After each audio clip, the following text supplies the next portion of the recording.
Le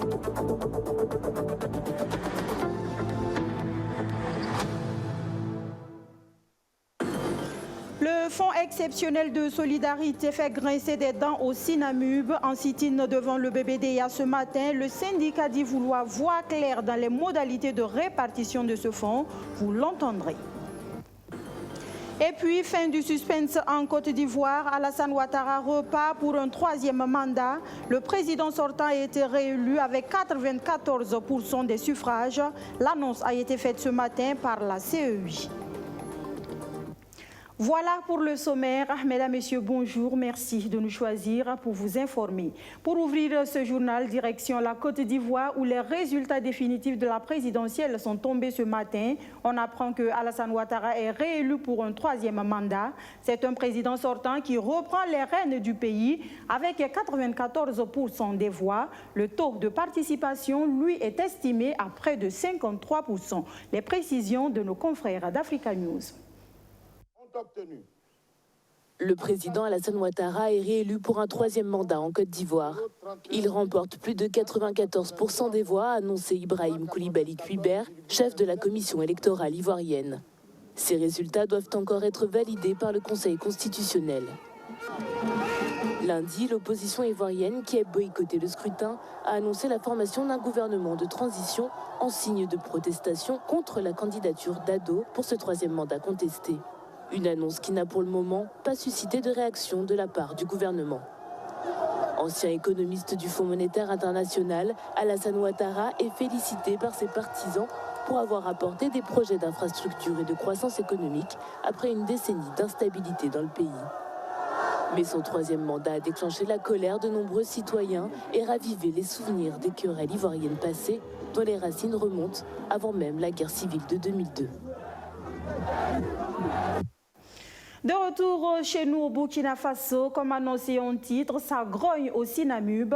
La gestion du Fonds exceptionnel de solidarité en est la cause. Le syndicat national des artistes musiciens du Burkina Faso, qui a fait le pied de grue devant le bureau burkinabé du droit d'auteur ce matin, exige la publication de la liste exhaustive et nominative des bénéficiaires et la transparence dans l'attribution, entre autres. Sur cette manifestation, je vous propose d'en savoir davantage avec le secrétaire général du Sinamub, Al-Mami Kadji, que je vous propose d'entendre.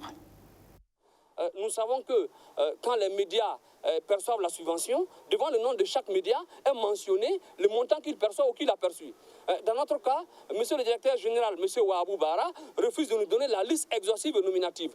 Nous exigeons également de la transparence pour ce qui est du fonds de promotion culturelle, qui est un fonds qui se passe dans la mafia la plus absolue, de façon clanique.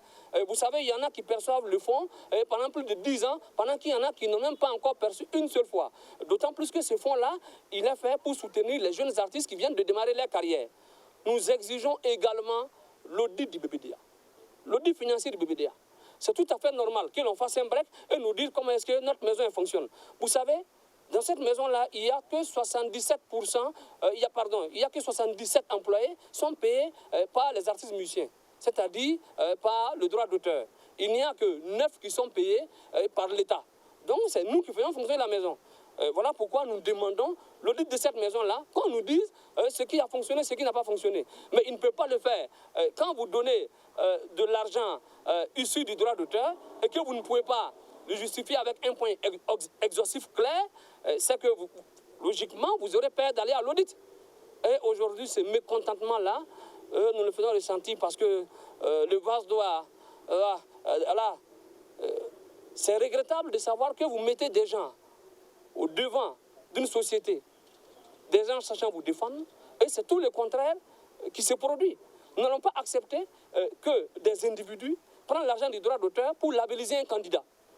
Nous ne savons pas Black Label ou Rock Label, nous n'allons pas tolérer cela.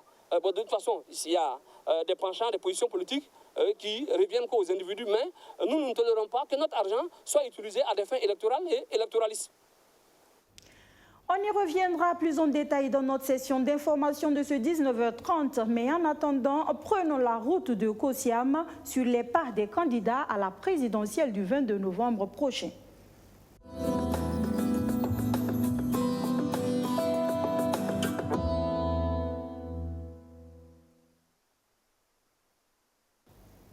C'est parti pour la course à la présidentielle depuis ce 31 octobre. Vous le savez, ils sont finalement 13 dans la compétition. Parmi eux, le président Roch Marc Christian Kaboré, candidat à sa propre succession, qui est l'homme en réalité. Quels auront été les temps forts de son quinquennat? Hervé Dapa se fait le plaisir de vous ramener sur les pas de la gestion du président Kaboré. Regardez.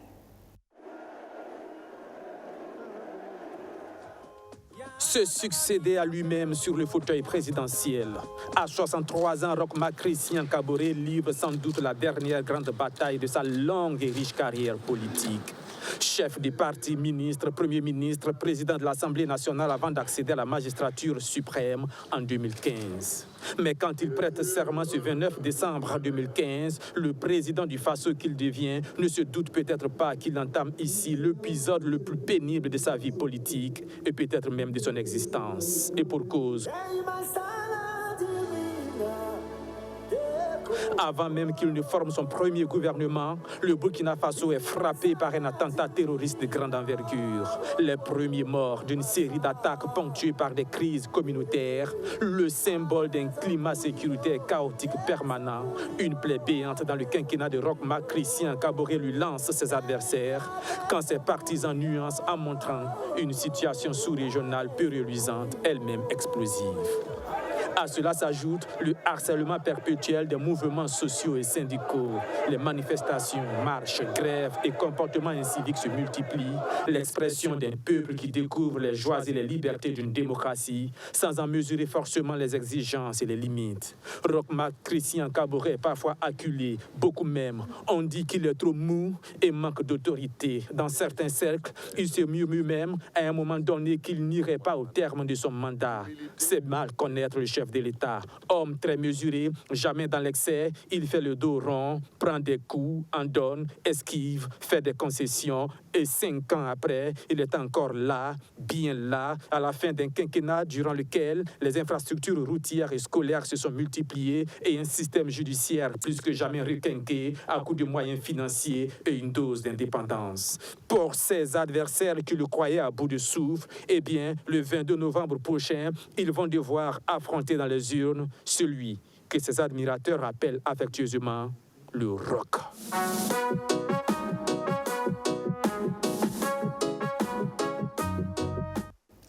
La présidentielle couplée aux législatives, le MPP, le Mouvement du Peuple pour le Progrès, ne compte pas faire dans la dentelle pour conquérir l'électorat. Le professeur Stanislas Ouaro, en liste pour ces législatives, est allé sonner la mobilisation ce 31 octobre à Dédougou. Les précisions de Luc Bagbelga. Le professeur Stanislas Ouaro est le candidat sur lequel le MPP, le Mouvement du Peuple pour le Progrès, compte pour rafler les 2 postes en jeu aux législatives dans le Mouhoun et au-delà, redonner un second bail à Roch Marc Christian Kaboré le 22 novembre. C'est ce samedi 31 octobre, à l'ouverture même de la campagne, que le parti Orange a tenu son meeting d'ouverture à la place des Martyrs de Dédougou. Au vu des nombreuses réalisations, militants et sympathisants du MPP appellent les électeurs à leur redonner leur voix le 22 novembre. Jeunesse du MPP, plus que jamais, c'est maintenant que nous devons montrer à nos différents candidats que nous sommes mobilisés et déterminés pour la victoire au soir du 22 novembre 2020. Jeunesse du MPP, femmes et hommes, je vous invite à l'unité d'action, à parcourir les villages et secteurs, les communes du Moun, pour rechercher les voies nécessaires à travers le porte-à-porte et assurer le 1 coup KO ou le takou clé à nos différents candidats. L'objectif du parti au pouvoir est de faire réélire Roch Marc Christian Kaboré à la présidentielle et lui donner au passage une majorité confortable à l'Assemblée nationale. Cette majorité, c'est au moins 64 députés dont les 2 sièges du Moun que convoitent Stanislas Ouaro et Bessankao Bako titulaires, suppliés respectivement par Mamadou Séré et Sita Konaté Nesséré.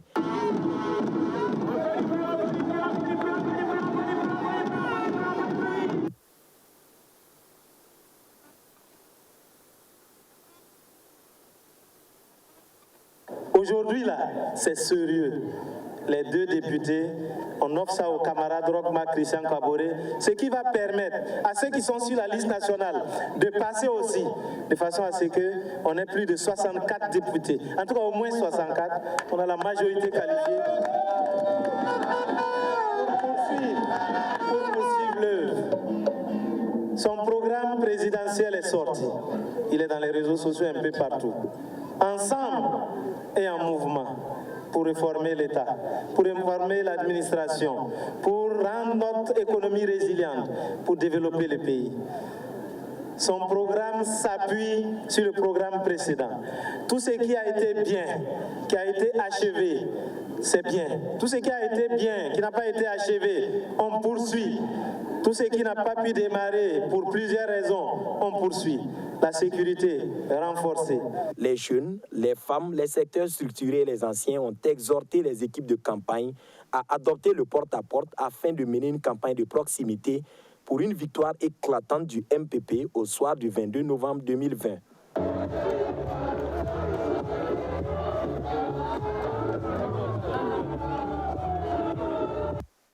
L'actualité, c'est bien la campagne électorale qui bat son plein depuis ce 31 octobre. 13 candidats qui vont à l'assaut de la magistrature suprême.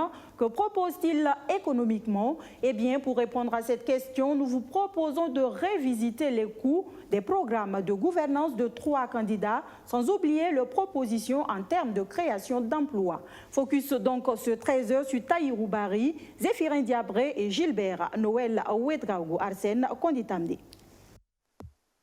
Le candidat Tahirou Bari, l'un des plus jeunes à la présidentielle, est à sa 2e expérience, après celle de 2015 où il s'est classé 3e. Pour les 5 prochaines années, le transfuge du parent compte mobiliser un budget de 15 000 milliards de francs CFA, soit un budget annuel moyen de 3 000 milliards de francs CFA.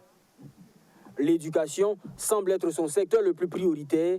Il prévoit affecter 30% de ses ressources au système éducatif. Pour mobiliser autant d'argent, Tahirou Bari compte réviser le code fiscal, une mesure qui, selon lui, permettra de rétablir la justice sociale au Burkina Faso. Concernant le secteur de l'emploi, le candidat du MCF fait de l'entrepreneuriat des jeunes son cheval de bataille. S'il est élu, un fonds de financement sera mis sur pied. Chaque année, ce fonds sera crédité de 100 milliards de francs CFA pour financer les projets innovants des jeunes et des femmes. En 5 années, Gilbert Noël Ouedraogo aura besoin de 17 600 milliards de francs CFA pour la mise en œuvre de son programme. 9 680 milliards seront consacrés à l'investissement sur ces 5 années, 7 040 milliards aux dépenses courantes et 880 milliards au service de la dette et de la solidarité.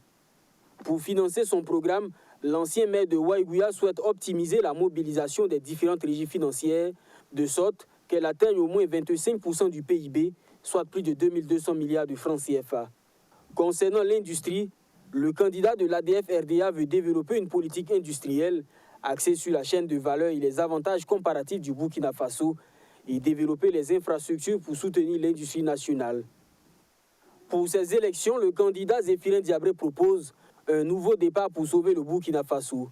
Son programme est estimé à 17 995,23 milliards de francs CFA pour les 5 prochaines années. Pour mobiliser ces fonds, ZEF compte s'appuyer sur un effort exceptionnel de mobilisation des ressources propres, en veillant à maintenir la pression fiscale autour de 20% en moyenne. Sous le magistère du candidat du Parti du Lion, les recettes fiscales devraient atteindre 11 905,23 milliards, grâce notamment à l'élargissement de l'assiette fiscale. Zéphirin Diabré compte faire de l'industrie le 2e pilier de sa stratégie de croissance. L'ancien ministre du Commerce compte poser les bases institutionnelles et technologiques d'une révolution industrielle au Burkina Faso. Cette révolution va selon lui contribuer à créer plus de 365 408 emplois par an, soit 1 827 040 emplois en faveur des jeunes diplômés au cours des 5 prochaines années.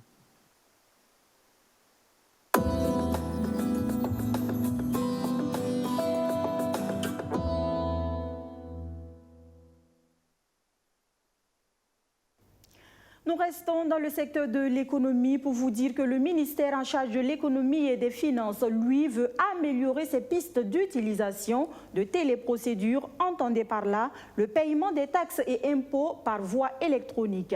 La question a alimenté les échanges lors de son récent conseil d'administration de l'année 2020. On en sait plus avec Majid Bakouan. L'utilisation optimale des téléprocédures pour un meilleur recouvrement des recettes au centre des échanges de la première session ordinaire de l'année 2020 du conseil d'administration du secteur ministériel du ministère en charge de l'économie. Il s'agit pour ces administrateurs réunis ici à Ouagadougou de mener des réflexions sur les meilleures pistes de paiement des taxes et impôts électroniques. Donc nous avons commencé cela depuis 2016 avec la Direction générale des impôts et nous avons pu constater que ça nous a facilité beaucoup les choses et beaucoup de contribuables apprécient, ce qui vaut que nous sommes allés dans une démarche progressive. Nous avons commencé avec les grandes entreprises et comme beaucoup ont adhéré, ont apprécié, et les autres contribuables également ont voulu donc que nous puissions progresser dans ce sens aussi en leur faveur. Donc la loi de finances 2021 même que nous venons de voter, voilà, rend obligatoire aussi les téléprocédures pour les autres contribuables. Donc quand même nous devons nous arrêter à un moment donné pour voir quelles sont les difficultés quand même que nous rencontrons dans cette mise en œuvre et qu'est-ce que nous pouvons faire donc pour relever ces difficultés. Donc c'est ce qui fera l'objet donc d'échanges au cours de ce CACEM. Cette session a servi également de tribune aux administrateurs pour examiner le plan de travail annuel du MINEFID au 30 septembre 2020. Il ressort qu'à cette date, le département de Lassana Kabouré a mobilisé 1263,18 milliards de francs CFA sur une prévision de 1265,56 milliards de francs CFA, soit un taux de recouvrement de 99,77%. La route tue, elle tue davantage même selon les derniers chiffres sur les accidents de la circulation. L'ONASER, qui veut en finir avec le phénomène, est à pied d'œuvre. Ce 27 octobre, elle a procédé au lancement d'une campagne de sensibilisation des élèves sur la limitation de la vitesse en circulation et le port obligatoire du casque. Stéphanie Hien, précision. Plus de 7000 cas d'accidents de la circulation routière en 2018 contre 6000 cas en 2017, soit une hausse de 12,52%. Les accidents de la route sont de plus en plus fréquents au Burkina Faso. Très peu de personnes roulant à moto portent des casques. 87% des accidents concernent les deux roues et 40% finissent avec un traumatisme crânien. Au regard de ces chiffres alarmants, l'ONASER, en collaboration avec tous les acteurs concernés, prendront des dispositions pour venir à bout de ce fléau. La question de sensibilisation sur le port de casque, la question de sensibilisation sur la limitation de vitesse, la question du bon comportement sur nos routes est une préoccupation majeure, est une préoccupation de l'ensemble des Burkinabés. Le gouvernement, certes, est interpellé, il joue sa partition à travers des institutions qu'il a mises en place, mais également c'est une question de la société civile, des parents d'élèves et des élèves et de toute la population entière. Et nous pensons qu'à travers ces actions, corrélées aussi bien sûr avec des actions de répression des forces de sécurité, nous allons arriver à minimiser en tout cas les accidents de la route. Pour cette deuxième édition, l'information et la sensibilisation sont plus axées sur les jeunes, franges la plus concernée. Pour le ministre Vincent Dabilgou, chacun doit assumer sa sécurité routière. Au regard de l'importance de la question, son département en fait tout de même son cheval de bataille. La route tue dans notre pays et la route tue les plus jeunes dans notre pays. Et c'est une question donc de développement maintenant. Et nous devions, dans notre pays, engager une vraie bataille pour que nous puissions sensibiliser et réduire donc le taux des accidentés dans notre pays. Mais au niveau du gouvernement, nous devons aussi essayer donc d'aménager davantage, mais aussi de nous équiper davantage, parce que Sotraco sera mieux équipé. Nous voulions véritablement engager le chambre de comportement à partir de cette deuxième édition. Et ce chambre de comportement, c'est tout le monde, c'est l'ensemble des acteurs, les parents d'élèves, les élèves eux-mêmes, mais nous qui sommes au niveau des institutions, nous devons aider. Et c'est pour ça que notre ministère est engagé dans ce combat. Conscients des principaux facteurs d'accident, les parents d'élèves s'engagent à sensibiliser leurs enfants et de les inscrire au permis de conduire. Du matériel routier a été donné au bureau du club de sécurité routière installé au lycée Philippe Zenda.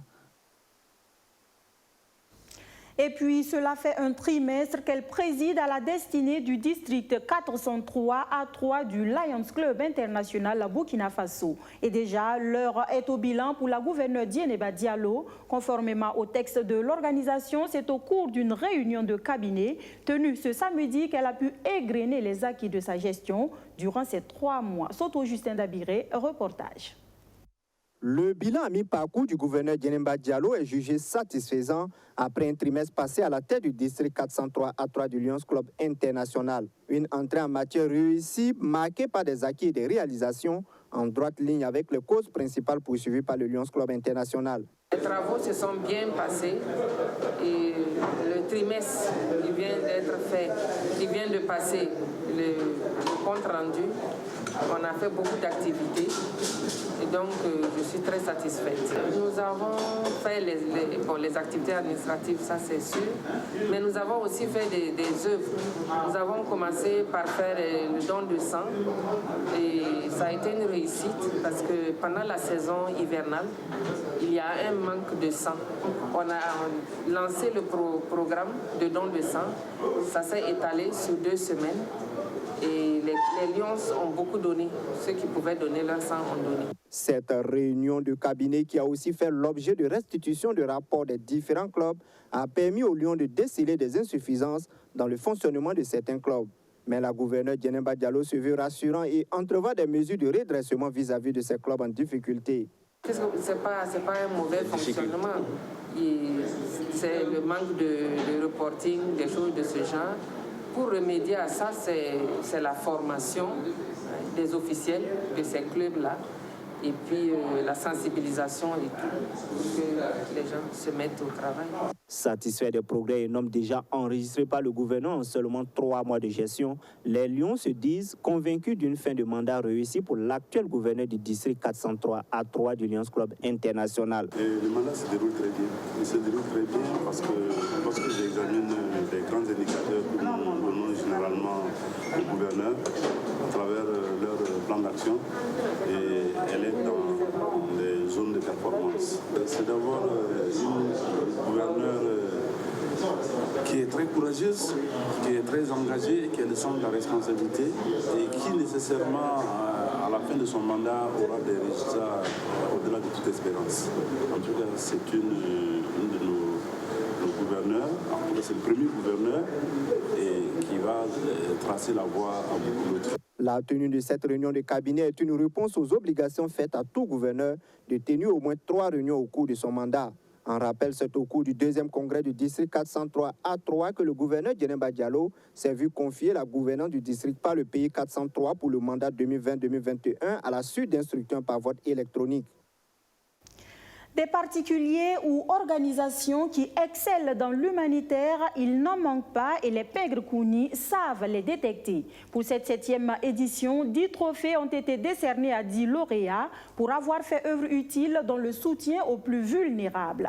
Pari réussi pour les organisateurs qui ont également appelé au sens de la responsabilité des différents acteurs en cette période électorale.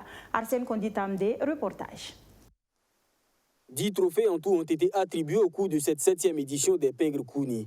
5 sont des trophées d'honneur, remis entre autres à la Commission nationale des droits humains, à la Sotraco et au secrétariat permanent des engagements nationaux. Les 5 autres trophées ont été attribués à des personnalités ou des organisations qui ont apporté de l'aide aux déplacés internes ou aux personnes rendues vulnérables par la Covid-19. Je suis ému parce que c'est encourageant.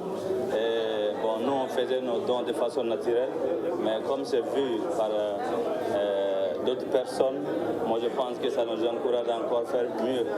Ça ne veut pas dire que nous sommes les seuls, mais ça nous encourage encore à mieux faire. Donc on dit merci à l'organisation, merci à tous ceux qui ont pensé à moi personnellement. Que Dieu bénisse et Dieu leur donne le courage de continuer à encourager tous ceux qui peuvent encourager les Burkinabés. Pour les organisateurs, cette cérémonie est une tribune pour sensibiliser les Burkinabés à plus de responsabilités à l'orée des élections du 22 novembre. Les hommes passent, les campagnes électorales passent. Les pouvoirs passent, mais le Burkina reste et demeure. Alors, ne le déchirons pas, ne le blessons pas, ne le brûlons pas. Cette 7e édition est jugée satisfaisante et l'idée est de ratisser l'âge pour repérer et accorder des distinctions à des individus ou organisations méritant pour les éditions à venir. Je dis que mon invité n'est pas à terre, ça serait ingrat envers Dieu et envers vous tous. Donc je crois qu'au fur et à mesure, nous sommes en train d'aller dans le but que nous recherchons. En fait, les plans connus, ce n'est pas une propriété privée de Bamonstre, mais c'est une propriété privée de vous tous. C'est-à-dire qu'à part de si on ouvre une plateforme où vous tous, vous avez vous qui allez partout dans le monde, dans tout le Burkina Faso, vous voyez des gens qu'on peut féliciter, des gens qu'on peut galvaniser, arrêter, qui sont des exemples. Nous sommes toujours ouverts au renseignement pour qu'on puisse réellement être dans le but normal. Les récipiendaires sont engagés à donner encore le meilleur d'eux pour venir en aide aux personnes dans le besoin. Ils espèrent que ces récompenses vont inciter d'autres personnes à s'engager davantage pour la communauté. Un mot de culture avant de nous quitter et on parle de la première édition du Festival des Arts du Sud-Ouest. Initié dans l'objectif de préserver la cohésion sociale quelque peu mise à mal ces dernières années, c'est un rendez-vous du donner et du recevoir qui a tenu en haleine durant 3 jours les amoureux de la culture burkinabé. L'ambiance avec Abdouaziz Saré.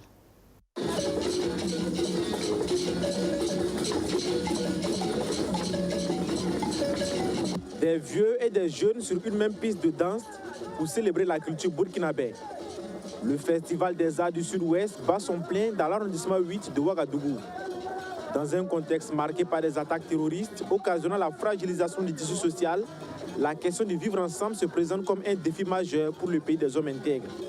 C'est justement ce défi que tente de relever le promoteur à travers cet événement qui regroupe tous les groupes ethniques de la région du Sud-Ouest.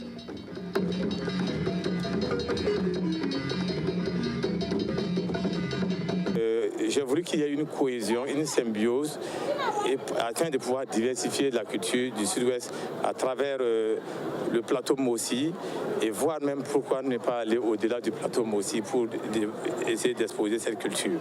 Voici réellement l'objectif que j'ai eu. Je n'ai pas eu d'autres choses derrière la tête, mais juste réunir les gens du terroir, les fils du pays, pour qu'on puisse s'amuser et promouvoir la culture. Pour cette première édition, la part belle est faite aussi aux ressortissants des cascades.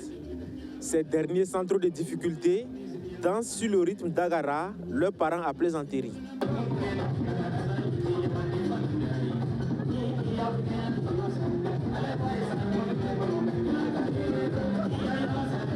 Inquiétés sur leur propre terrain, les Dagara décident de relever le défi en dansant eux aussi au rythme du son des balafons Sénoufou.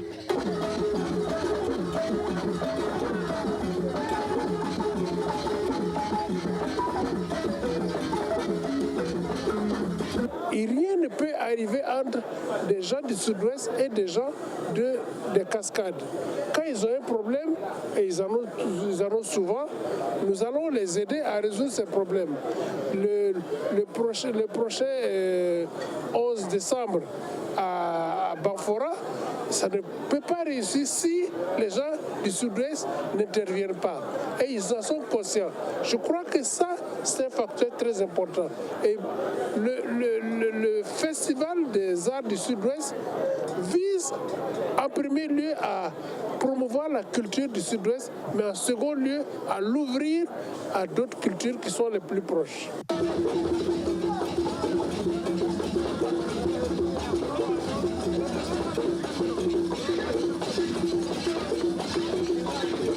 Cohésion et découverte de la diversité culturelle du Sud-Ouest, c'est sous ce thème que se tient ce festival qui va durer 72 heures.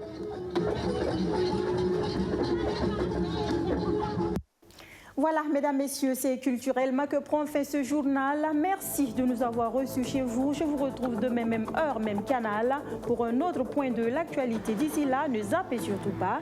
Nos programmes se poursuivent. Bonsoir.